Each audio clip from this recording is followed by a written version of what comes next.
In this video, I'm going to show you how to replace a vapor canister vent solenoid on a Nissan NV2500. It is located underneath the vehicle. Underneath the vehicle, just behind your gas tank, you're going to see your evaporator canister. Your vent valve is mounted to the canister. First, you need to remove this hose from your valve.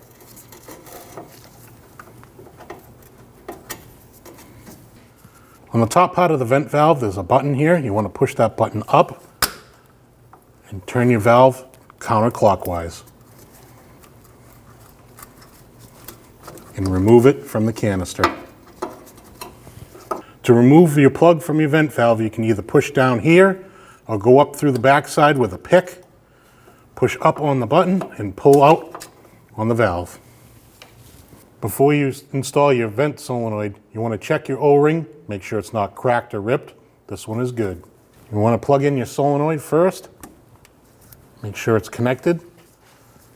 Your solenoid slides into your vapor canister.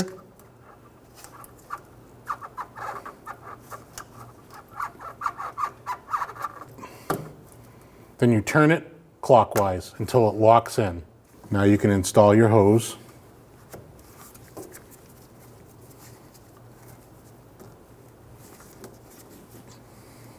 And then you're done. When only the best will do, demand TRQ. The only company that lets you view before you do. TRQ is committed to offering the highest quality aftermarket auto parts that are engineered for peace of mind. Thanks for using and viewing with TRQ.